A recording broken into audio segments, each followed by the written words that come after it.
In 2020, I went down to Guatemala to follow coffee from its time as a seed back to the States where it's brewed and served in a cup. Today on City Boy, we go behind the scenes at New York City's Joe Coffee. He's an importer. Just imports, no exports? To find out how their Bella Carmona coffee gets from Guatemala to New York City.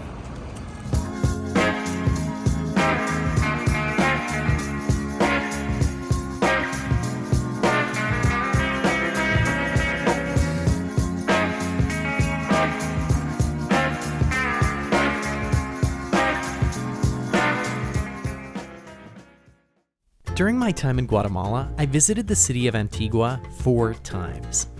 Flanked by 3 volcanoes that gifted the area with nutrient-rich soil, it's home to some of Guatemala's most sought-after coffee. I visited this place one time in Japan named Mi Cafeto. And this guy it's amazing. He flies the coffee in a refrigerated container, controlled atmosphere. Because he buys only amazing coffee from a seller in Antigua. And when you go there, he has this like a humidor where we put cigars into it. And his clients are top VIP people in Japan. And they buy a pound of this, a pound of that. And they even call him, it's like, tomorrow I have a dinner and I'm serving this. Which of my coffees do you think I should be pairing? He even puts like his special edition coffee in champagne bottles. But most coffee doesn't travel by charter jet. On today's episode, we'll follow Joe Coffee's Bella Carmona from Antigua to New York. Joe Coffee operates 20 locations in New York City, where, before the pandemic, they served around 14,000 beverages per day. They were one of New York City's first third-wave coffee shops when they opened on the corner of Waverly and Gay Street back in 2003. Just as Chicago had Intelligentsia and Portland had Stumptown, Joe became synonymous with specialty coffee in New York. Back in the summer of 2019, I met Gutierrez-Ray, Joe's director of roasting, about making a video showing how they roast coffee. But the conversation we had was so interesting, and Amaris was so passionate that I decided to make videos about every step coffee takes along its journey from bean to beverage. I wouldn't have gone to Guatemala if it hadn't been for Amaris. She was super encouraging when someone she'd never met before, told her that instead of making videos about how she and her team roast coffee, I was gonna go to Guatemala and start a giant project. She was also my constant pen pal while I was traveling. Anytime I got confused or didn't know what to do next, Amaris was always willing to share her immense wealth of knowledge with me. I thought I was going to learn about roasting from Amaris, but Amaris knows and does so much more. My name is Gutierrez-Ray, and my job is the director of roasting for Joe. I manage a team of 4 roasters. The QC for the roasting department, that's consistency, how well we're performing, how well we're achieving what we want to achieve with all of our roast profiles. And then I also do the green QC, so that means cupping all of our coffees on the same roast profile on the sample roaster every 2 months, 6 weeks to 2 months, throughout the course of the life of that coffee to make sure they're not changing, that everything is still up to standard, and then sharing that information with anyone who's relevant in the supply stream. And then I'm also one half of our green sourcing team for Joe. While I was in Guatemala, Amaris was able to connect me with Don Luis Pedro Zelaya and Melanie Herrera at Bella Vista in Antigua. In episode 2, I showed you how they turn coffee cherries into unroasted green coffee. Joe Coffee first partnered with Bella Vista in 2017, and although their process of buying has continued to evolve, they have 4 values that guide their purchasing decisions. Ethics, integrity, quality, and collaboration. In most cases, Joe wants long-term partnerships with farms. We do the majority of our purchasing through forward contracts. This means the farms that produce their coffees know they'll be working with Joe for a while, and what they'll be paid for their coffee. That allows us some stability because that means we can plan financially for the whole year for the most part, or even future years. But that also gives us a lot more a lot more time to get to know a logistics partner, to get to know a producer or a family, and put our money where our mouth is. If we say we really want to be a business partner. When Joe decided they wanted to work with Bella Vista, that gave them lots of options, because even though Bella Carmona is farmed by Don Luis Pedro, Bella Vista also buys and sells coffee from other small farms. Yeah, we started like 2007, 2008, doing the small lots. And I would say one of the things that also differs is that you have a lot of variation here and different things to offer, so it's suited to each small client needs. Like, you need this coffee, okay, we have this option. So it becomes very suitable for each of the very specific needs that small roasters have. Yeah. And they can come to one place and pick those or get those needs. A one-stop shop. Lots of options are exciting, but when Joe Coffee had to decide what coffee they wanted to buy, that job fell to Ed Kaufman, their former director of roasting. Sometimes I feel like those guys are trying to hurt me. They set up 70 coffees of like Bella Carmona, and you have just endless cups of coffee that you have to taste, and say, okay, this one's 4 bags, this one's 6 bags, okay, but I need like 150 bags. I was like, oh, okay, so and I have to build a lot, and it's so much coffee. And some people I know go there and they'll do it for two or 3 days straight. And Melanie and Don Luis Pedro, they're smiling there, and afterwards they're like, you want a cup of coffee? I'm like, no, never again. They're really at the forefront of that kind of lot development. Different altitudes, different days of harvest. Every single thing yields a slightly different flavor profile. You build a lot that fits the flavor profile that you want to achieve in your Bella Carmona that year. If I was maybe another exporter, I would need farmers to send me samples of parchment. That's a type of unroasted coffee. To offer to the customers like Joe when they will come and visit me. I will need the same exact sample, and so for me it's easier because whatever I'm showing them here, I have it in my warehouse. Don Luis Pedro said something really important here. He mentioned that he's an exporter. He is both the farmer and exporter of Bella Carmona, and we'll come back to that. But first, I wanted to know what flavor profile Ed was looking for when he went down to blend those lots together. I used to call that slot House Plus.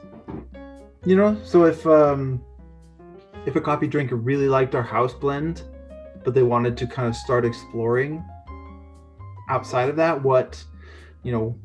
this is from one supplier in Antigua, Guatemala. What does single origin mean? It is kind of like I always thought of it as leaving a trail of breadcrumbs into the forest, to lead them in there by their own terms, because it was approachable, it was sweet, the acidity was in there and pronounced, but everything was really balanced.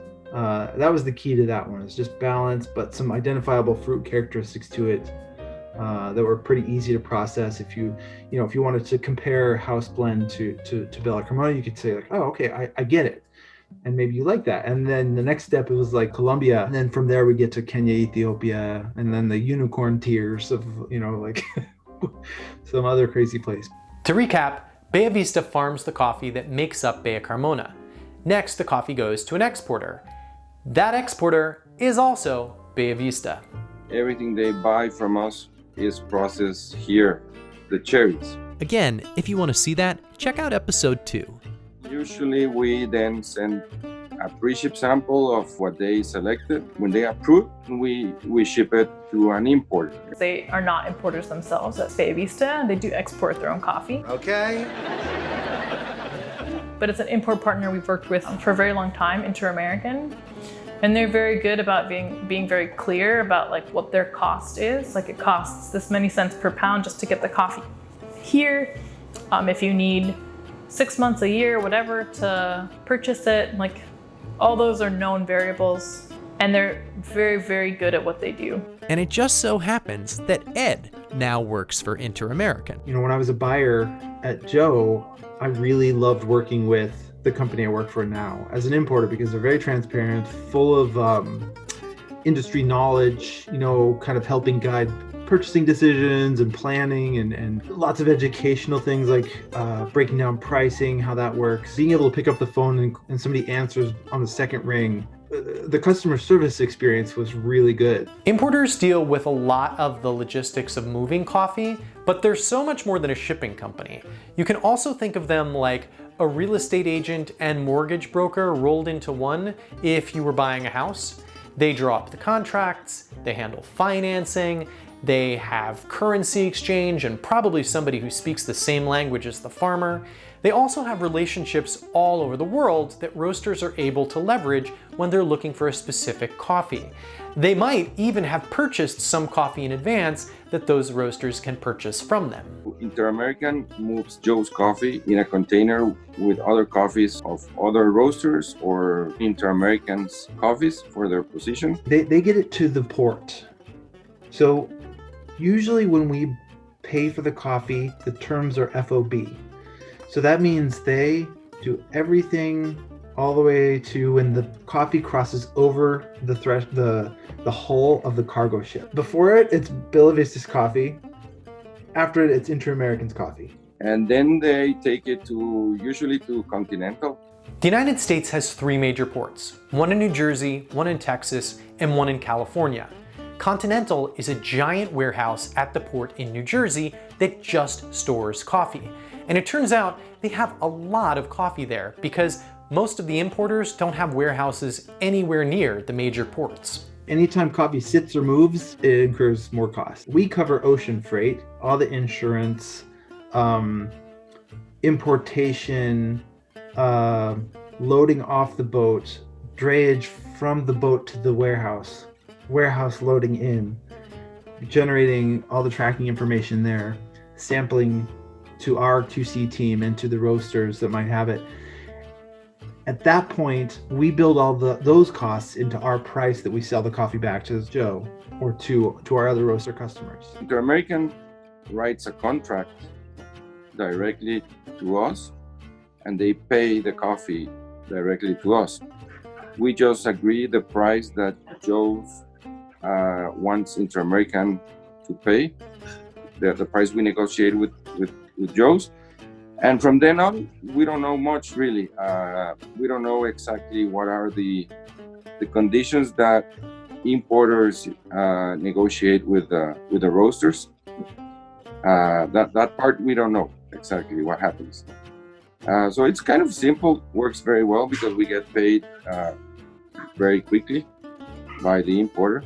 And usually that's how it is. That's how we work with Joe's coffee. The coffee is then transported from Continental's warehouse by truck to Joe's roasting facility in Long Island City, ending what is quite an epic journey.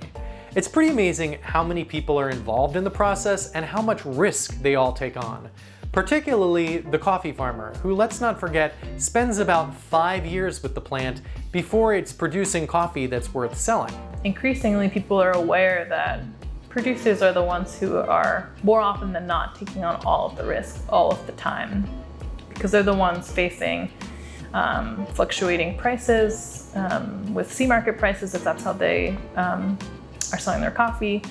Climate change, costs of production are up and down depending on what's going on in the world, unstable political climates depending on where they are in the world again, like natural disaster, things. There's a bunch of stuff that producers face that puts them always bearing risk.